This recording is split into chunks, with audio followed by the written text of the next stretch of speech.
Hello everyone and welcome to Let's Play motherfucking Tomb Raider.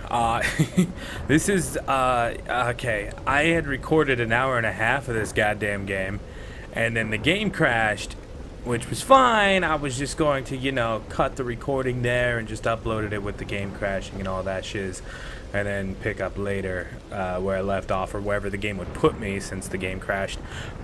But the video was corrupt, so... Now I have to re-record the whole fucking thing. So here we are. That's this. We're gonna go ahead and just delete that. And then, yeah, start over on normal. So that's fun. A famous explorer once said, I'm playing this game because I've played it before and I felt like playing it, so I'm just going to let's play it. The cutscenes might be a little choppy, these like super extraordinary cutscenes anyways, because it's a pretty graphically intensive game and my computer can handle it, but not so much while I'm recording. So you're gonna get probably around 28 frames per second, which isn't too bad, I guess, since, you know, YouTube, everything. But whatever. So yeah, enjoy the cutscene. in our darkest moments, when life flashes before us, we find something that keeps us going.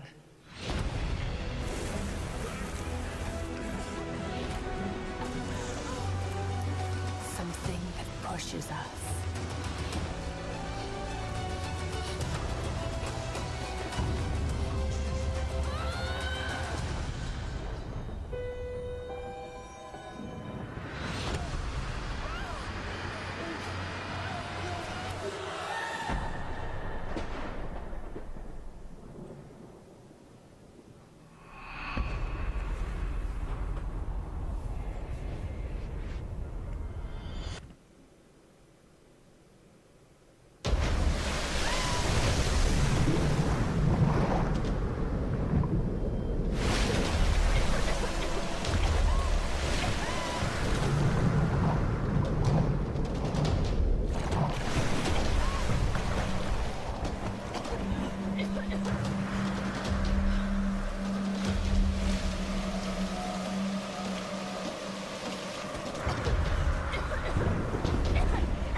Alright, so now we're here in the game.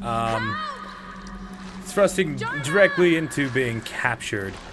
I've played this game before. I've played it all the way through, so I already know how the game goes. I'll probably have to try and remember some stuff, like some of the puzzles. But, yeah. It's a very cutscene heavy game as well, so there's, and I'll try not to talk through the cutscenes, but there will be quite a bit of them. Alright, so that's the first kind of semi-puzzle of the game. Not really a puzzle, but ouch. Right onto rebar.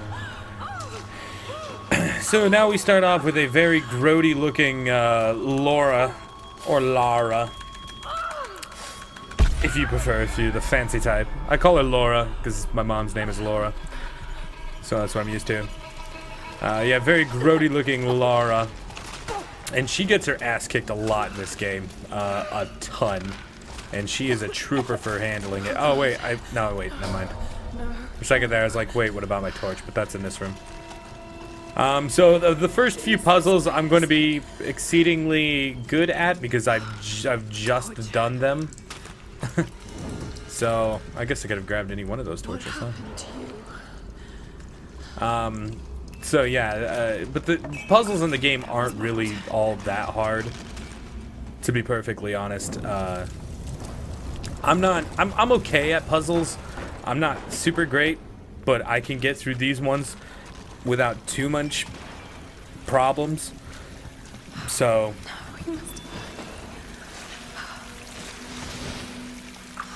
yeah. Oh, okay, so the torch is a big part of the game. The other really big part of the game is your survival instincts, which allows you to see items of interest and quest objectives and stuff like that. What you need to be doing, pretty much, for that room. Also, later on, you'll be able to use it to find secret objects and stuff like that. Collectibles and all that sort of jazz. Alright, so not really a puzzle, but you know, it's just kind of, it's working you into how the game is and stuff like that, kind of easing you in. Now, first quick time event, it's just shaking the left stick left and right, because I'm using the 360 controller for this, because quick time events on a keyboard is fucking abysmal. So Just keep moving. here's one of the things I really like about the game. The little things in detail, like the fire up against the rocks, or when she touches the ceiling and runs her hand against the ceiling and stuff like that. It's just little interactions and stuff that I really like. Little details about the game that just make it really cool. And not to mention, it's a beautiful game. It doesn't look as good as it could because on what I'm playing, because I've got it on normal quality. But if you got the hardware to really work with the game, it's a gorgeous looking game. Especially if you can have like hair tessellation on and stuff like that, which I can't do because you know, my graphics card won't handle it. Here's the first real puzzle of the game, which isn't too difficult when you know what you're doing, but it can be difficult if you don't. I mean, the first time I've done this, I did this, it took me a good, I don't know, 5 minutes to figure out what the fuck I was supposed to be doing, but use your survival instinct. You can see that down there is what you need to blow up. You need to use these somehow, you need to use that somehow. That we've already used, so let's get this burnt. Basically what we need is that wall down there has explosives on it, and we want to get it out of our way. I can't pull away my torch yet, apparently. So here's what we gotta do. Alright, jump on this, and that'll raise all the shit that's on fire and throw it into that crate. Cool.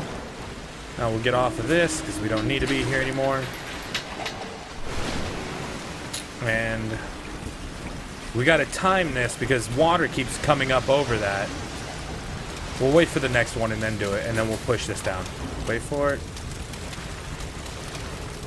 I probably could have done it already, but alright, now we'll push him through.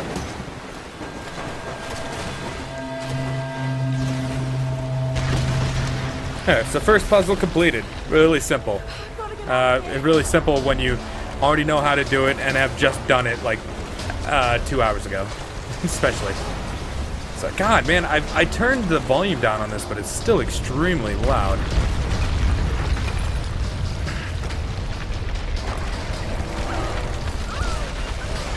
There's a lot of sliding moments in this game like this too, where you have to actively dodge shit so you don't get impaled on them, which are kind of fun. I enjoy them usually. There's a lot of these almost auto-scroll-esque type parts of the game where you have to, you know, jump across. You have to be quick about your actions and stuff as you're going. All right, another quick time event, and why? Now, a lot of people bitch about the quick time events in this game, and I think it's just people that don't like quick time events, because the quick time events in this game really aren't that bad. Compared to a lot of games with quick time events, this is pretty fucking mild. Here's one instance of a quick time event where it's just, okay, pushing these two, and then it tells you which direction to go, which is kind of self-explanatory as it is, because you see the rock coming, but I'll get to it in a second. I'll show you in a second. Let me just get past this part first.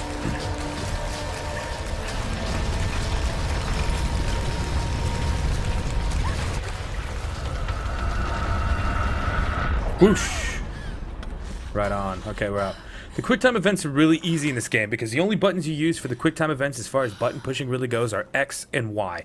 X is the button you're always going to use in a QuickTime event when it requires you to grab onto a ledge or something if you're falling. Y is the only button you'll pretty much ever use when it comes to a QuickTime event which requires you to attack somebody or hit something. So it's not like you're playing a game. Oh, what is it? Is it going to be B? Is it going to be A? Is it going to be Y? Is it going to be X this time? You already know what it's going to be, pretty much. I think B is used sometimes. I don't quite remember. It's been a while since I played this game, but you know, you can, and it's not like super unforgiving as far as the QuickTime events go, where if you miss the QuickTime event and you die, you have to go back like a fucking half an hour or something. You know, it pretty much kicks you right back into the QuickTime event again, and you have to start over. And it's not going to change. It's not like random every time, so you have to re-guess. Just like, oh, okay, I either forgot what button I was supposed to push, or I pushed it too early, too late. It's going to be the same again this time. Just keep that in mind. That's what I need to do. And people bitch about the QuickTime events. I'm gonna rant on this QuickTime event thing too, because people are like, oh, this game has QuickTime events. It's like, just about every Tomb Raider game has had QuickTime events. I don't know why this caught you off guard. They've been doing QuickTime events. I know the first and second one I don't think had QuickTime events. Maybe 3 and on did? I'm not sure. I can't remember. It's been a long time since I played a lot of these games, but... And up. And there's going to be a QuickTime event coming up here very shortly. Go that way. There we go. Yeah, this airplane part will be our first... not our first QuickTime event, but, you know, another example of a QuickTime event as far as, like, what button I'll have to push when it comes to grabbing. There. There's one of them.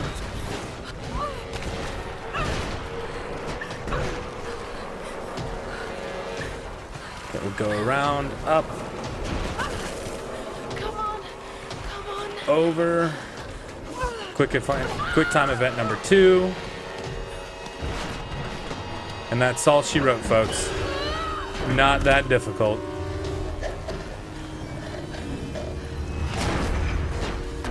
Easy peasy.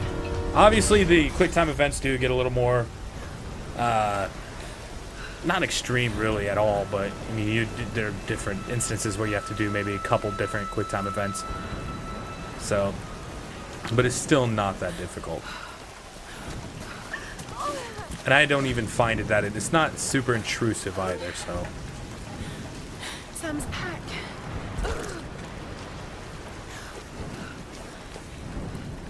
And another cutscene. Sam!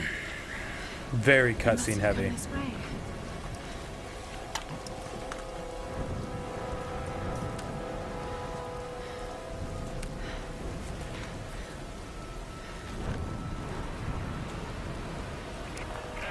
Sam? Roth? Can anyone hear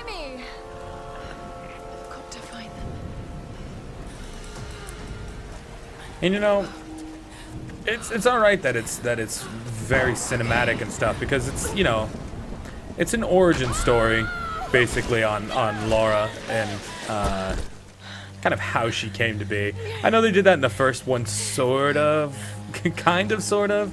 The kind of like the pre-game where you start out as a little kid and such, but yeah, that is, you know, tutorial level, and that was a very small part of the game. But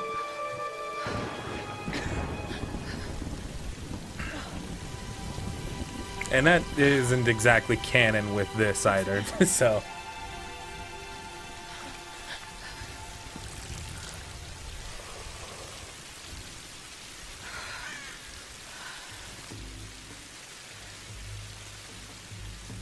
Shivering Laura. She gets pretty fucking grody in this game. Is anyone listening? Please respond.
Sad, lonely Laura.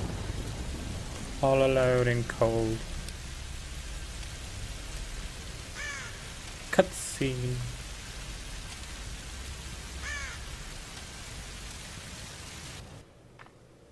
Here's the soon-to-be world-famous archaeologist, Lara Croft, in her native habitat. She's on the hunt for the lost kingdom of Yamatai, home to the fabulous Himiko, mythical Sun Queen, and sister of yours truly. Gatorade. Sam, this is serious. Oh, sweetie, I know. I'm just trying to lighten the mood here. Everyone's so on edge. What are you so worried about? I'm close to something. I'm sure of it. I just don't know if the others will listen. Or even if they should. Lara, you know this stuff better than anyone. Seriously, I'm not just saying this to make you feel better. I trust you, Roth trusts you. You got this. Now let's take a break, okay? Okay, okay. And Sam, thanks. She's not always this serious, you know?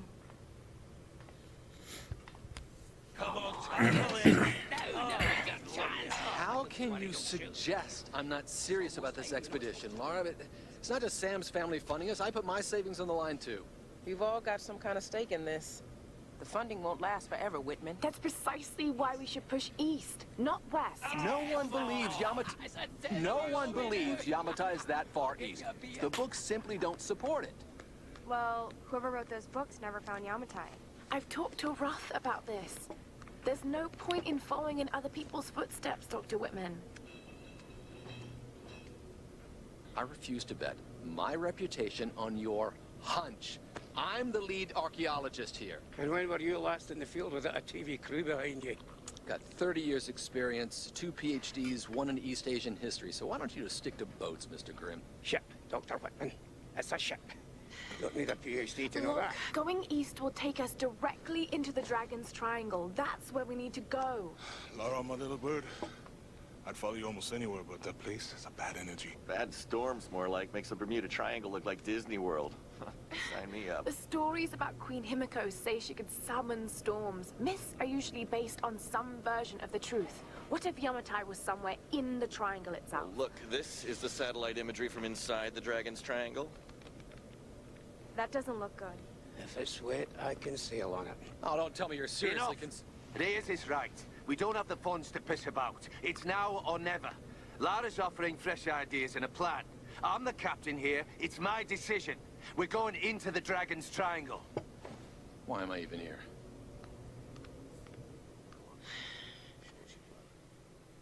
Why is he even here? That guy's a cunt. I hate him so much. He has no redeeming qualities about him either throughout the entire game. Spoilers, he's always a dick.